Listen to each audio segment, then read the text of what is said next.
Thursday, May 31, 2018, HealthDay News. For many people, marriage is the next logical step after you've dated for a while and believe you've found the one. But new research shows that a lot of Americans don't see marriage as the only choice. Researchers at the U.S. Centers for Disease Control and Prevention found that 17% of newly experienced adults under age 45 choose to live with their significant other instead of getting married or continuing to date while living apart. Cohabiting adults seem to represent a unique group of people relative to married and unmarried non-cohabitating adults, said the study's lead author, Colleen Nugent. She's a health scientist at the CDC's National Center for Health Statistics. For the study, Nugent's team interviewed almost 15,000 adults between 2011 and 2015. Some of the differences the investigators found include: cohabiting women and men were more likely to have no high school diploma or GED than married or non-cohabiting adults. Unmarried, non-cohabiting individuals and cohabiting adults reported lower household incomes than married people.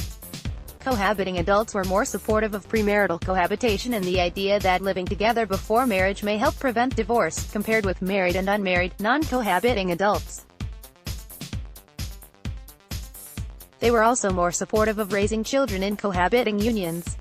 Cohabiting folks were more likely to have had their first UAL intercourse before 18 than married or unmarried, non-cohabiting adults. They were also more likely than married men and women to have had an unintended birth.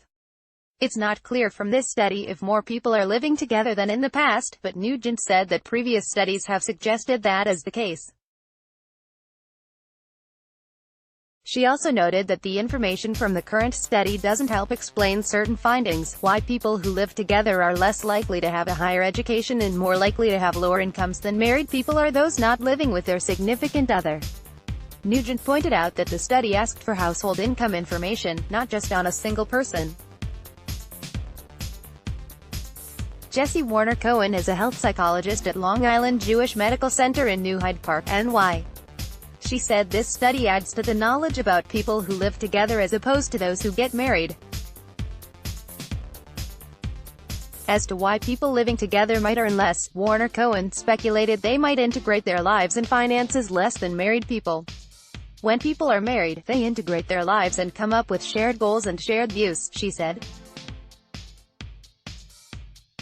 When you integrate your finances, you can manage your finances better and look at the whole picture. Warner-Cohen also noted that there's more of a shared sense of purpose when people are married, particularly when it comes to raising kids. When people live together, she said, it's more, how do we split these responsibilities? That doesn't mean that unmarried people who live together can't thrive, she stressed. If people who cohabit are on the same page and have shared values and goals, they probably have the same benefits that married people do, Warner-Cohen said. And that's very important if there are children in the house, she added. Kids thrive in consistent environments. Their brains are trying to make sense of the world, and the values you teach at home carry them forward. But if parents aren't seeing eye to eye on relationships or other values, and are sending mixed messages, kids will turn to their peer group, Warner-Cohen said. Whatever your relationship status, Warner-Cohen suggested that it's important to have an open dialogue about expectations and needs. Try to form shared goals rather than looking for logistical benefits like a roommate.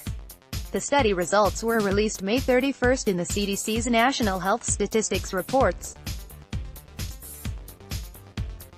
More information. Here's some advice from the American Psychological Association on